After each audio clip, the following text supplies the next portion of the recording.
안녕하세요. 클라우드 내 제로 트러스트 도입 시 관리적, 기술적 보호 전략에 대한 주제로 발표를 시작하겠습니다. 팀원은 박주연, 윤예원, 저는 발표자 한민아입니다. 코로나와 언택트 시대의 확산으로 인해 비즈니스의 환경이 클라우드로 변화하고 있습니다. 이러한 사회 흐름 속에서 전 세계적으로 클라우드 전환 속도가 가속화되고 있으며 아마존과 마이크로소프트는 전 세계 클라우드 공급 시장의 높은 점유율을 보여줍니다. 또한 우리나라 과학기술정보통신부에서는 민간 클라우드 퍼스트 원칙을 수립하여 클라우드 도입을 확산시켜 나가겠다고 선언했습니다. 실제로 표를 보면 2018년부터 꾸준히 클라우드 확산이 일어났다는 것을 알 수 있고 그만큼 클라우드 보안 위협도 계속해서 증가하고 있습니다. 이러한 상황 속에서 CSA가 발표한 클라우드 컴퓨팅 보안 위협 5가지에 대해 말씀드리겠습니다. 첫 번째로 데이터 유출입니다. 공격자는 취약한 보안 설정을 이용해 데이터를 탈취하고 이것이 조직 매출에 큰 손해를 끼치게 됩니다. 두 번째로 잘못된 보안 설정과 부적절한 변경 제어입니다. 변경 설정 프로세스가 대부분 제대로 갖추어지지 않았다는 점에서 리소스 삭제 등의 문제가 발생할 수 있습니다. 세 번째로 클라우드 보안 아키텍처와 전략이 미흡한 것입니다. 보안보다 클라우드로의 마이그레이션에 드는 시간 및 비용을 최소화하는 것에 중점을 두게 되면서 문제가 발생할 수 있습니다. 네 번째로 물리적 자원에 대한 관리가 부실해져 확장성, 크레덴셜의 보호, 멀티팩터 인증 등의 문제가 발생할 수 있습니다. 다섯 번째로 공격자가 높은 권한을 가진 계정을 탈취하고 시스템에 접근하면서 데이터 손실을 일으킬 수 있습니다. 기존의 경계 중심 보안이 효과를 얻지 못하고 내 외부의 경계가 사라지게 되면서 위와 같은 보안 위협들이 발생하게 되었습니다. 따라서 내부에 있는 것들에 대해서도 경계를 하는 제로 트러스트가 새로운 보안 전략으로 대두된 것입니다. 이렇게 보안 위협에 대응하기 위해 제로 트러스트에 대한 기술적, 관리적 보호 전략에 대해 말씀드리겠습니다. 클라우드 보안을 위한 제로 트러스트 기반 보호 활동 중 관리적 보호 전략 첫 번째입니다. 관리적 보호 전략은 보안 정책 지침에 따라 제로 트러스트 아키텍처를 설계하는 것입니다. 국외의 클라우드 중 미국을 예시로 들자면 행정명령에 따라 연방정부와 클라우드 서비스 공급업체는 제로 트러스트 보안 정책을 채택하고 프레임워크를 준수해야 합니다. 또한 필수적으로 제로 트러스트 아키텍처가 구성되어야 하며 각 기관장은 구축 계획 수립을 60일 이내로 진행해야 합니다. 위의 5가지와 같은 정부기관의 제로 트러스트 기반의 지침과 문서에서는 암호화나 강력한 인증 같은 제로 트러스트 구현 과정에서의 클라우드 컴퓨팅이 수행할 수 있는 역할을 설명해주고 있습니다. 이 같은 지침 자료를 기반으로 제로 트러스트 아키텍처를 설계해야 최소한의 위험도로 설계가 가능해 신속한 적용을 진행할 수 있습니다. 관리적 보호 전략의 두 번째로는 기업 경영진의 지원과 이해가 필요합니다. 첫째, 경영진의 지원이 필요한 이유는 제로 트러스트 전략 도입 초기에는 비용이 많이 발생할 수 있기 때문입니다. 제로 트러스트 기반 접근 통제는 세분화된 접근 통제를 적용합니다. 그럴수록 더 많은 보안 인력이 필요합니다. 또한 제로 트러스트 기반의 새로운 인증 기술을 도입할 때에도 비용이 추가가 발생합니다. 다시 말해, 제로 트러스트 전략 도입 초기에는 운영 비용이 증가할 수 있다는 것입니다. 이로 인해 기존 보안 정책을 바꾸는 것에 반대가 있을 수 있으므로 초기 운영 비용을 확보하고 보안 투자를 위해 경영진의 지원이 필요합니다. 둘째, 경영진의 이해가 필요한 이유는 권한 측면입니다. 경영진일수록 높은 권한을 가지고 중요 및 기밀 정보를 보고 접근합니다. 이는 곧 공격자들에게 타겟이 될 수 있다는 것을 의미합니다. 기밀 정보 및 시스템 유출 문제는 결국 기업 이미지에 손실이 될 수 있다는 점을 근거로 들어 경영진을 설득해야 합니다.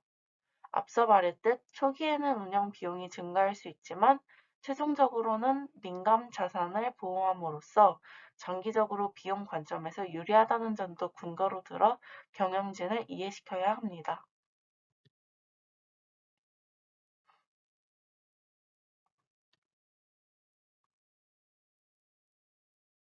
관리적 보호 전략의 세 번째로는 비즈니스 목적 및 목표와 일치한 전략을 수립하는 것입니다.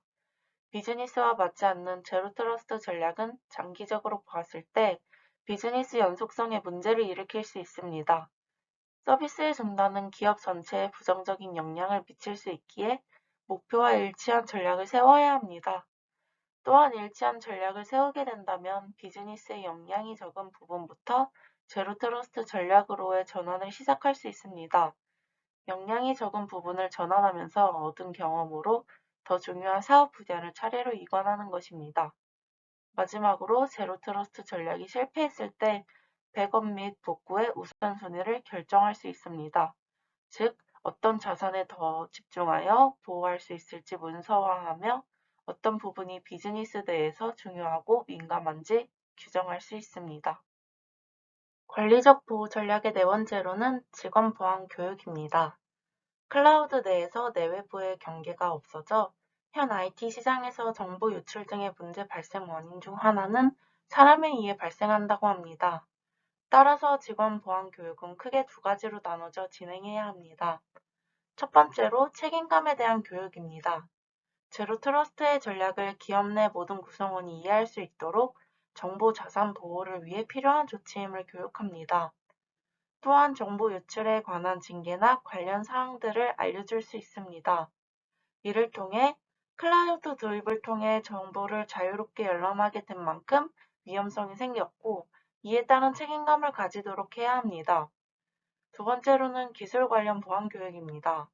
후에 소개할 MFA 인증과 같은 기술과 관련하여 이용하는 방법 등을 알려줍니다. 클라우드 정보 자산에 안전하게 접근할 수 있도록 MFA 사용 방법을 자세히 교육합니다. 또한 인증키 분실 시 행동 지침에 관해 설명해야 합니다. 관리적 보호 전략의 마지막으로 제로 트러스트 전략 운영 보고서를 작성하는 것입니다. 이를 통해 부족한 사항을 체크하고 피드백하여 반영할 수 있습니다. 전략은 한 번에 완성되는 것이 아닌 지속적으로 발전시켜야 합니다. 새롭게 필요되는 시스템 및 새롭게 시작하는 비즈니스 파트가 계속해서 나오기 때문입니다. 제로 트러스트 전략은 다음과 같은 순서로 개발, 운영됩니다. 먼저 세 가지 부분에서 목록을 평가합니다. 기업 내 사용자 목록, 소유 자산 목록, 주요 프로세스 목록을 식별하고 평가합니다. 이를 통해 최소 권한 속성과 역할을 할당할 수 있습니다. 또한 자산에 대한 정확한 지식이 있어야 권한 부여가 정확히 이루어질 수 있습니다. 그리고 데이터 흐름을 파악함으로써 현재 운영 상태와 전략 적용의 우선순위를 지정할 수 있게 됩니다. 이 과정이 없으면 어떤 시스템이 추가적으로 필요한지 결정할 수 없습니다. 그리고 평가한 것을 기반으로 제로 트러스트 전략을 개발하고 운영합니다. 그 후 피드백하여 새로 도입한 자산이 있는지 파악하고 반영해야 합니다. 이를 반복적으로 진행하면 전사적으로 제로 트러스트 전략을 도입할 수 있습니다. 다음은 제로 트러스트의 기술적 보호 전략입니다.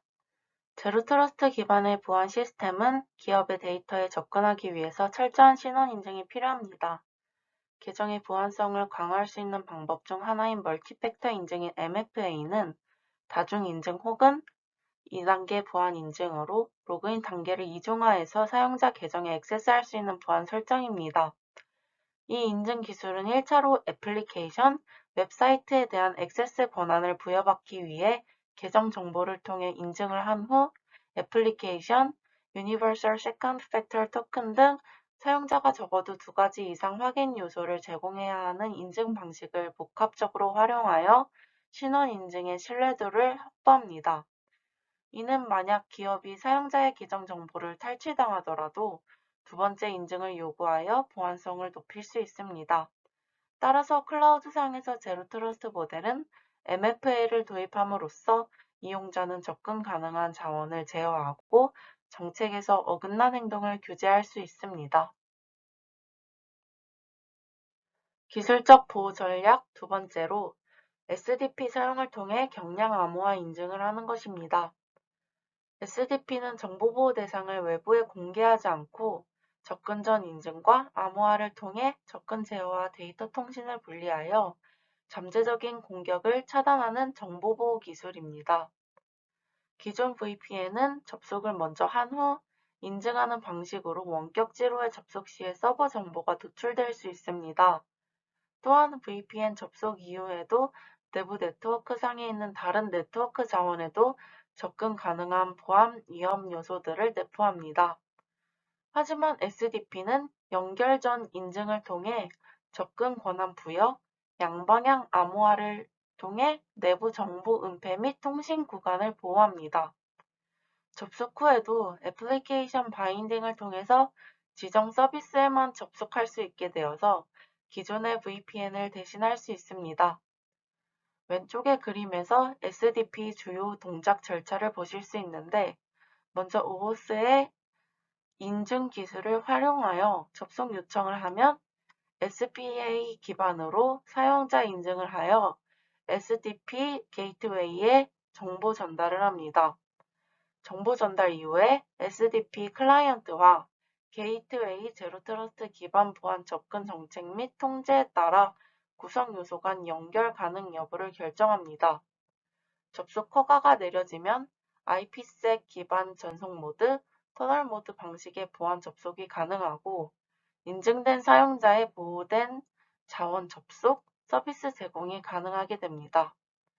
이 암호화 인증 절차는 보호 대상을 감추고 상호 간의 양방향으로 방어, 사전에 알려진 것만 처리, 실시간으로 액세스 규칙이 적용, 애플리케이션 계층까지 액세스를 제어할 수 있는 요소들을 내포합니다.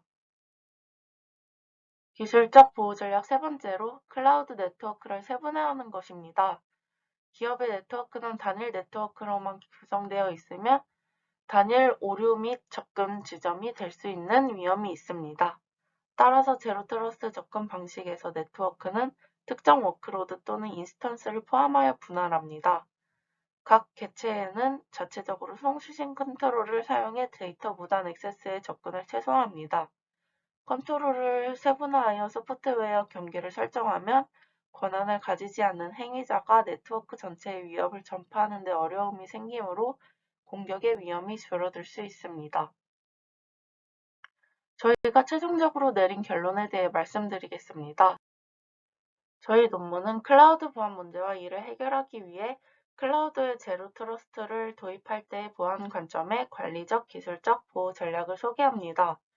아무도 신뢰하지 말아라는 개념에서 출발한 추상적인 개념을 실제 기업에서 적용하는 것은 어려웠을 것입니다. 기업은 제로 트러스트 기술을 적용하고 클라우드 인프라에 대한 장기적인 관점에서의 보안 전략을 세워야 합니다. 논문에서 소개한 제로 트러스트의 구체적인 방안을 적용한다면 기업 내 안전한 보안 환경을 마련할 수 있는 가능성이 있을 것입니다. 이상으로 발표를 마치겠습니다. 감사합니다.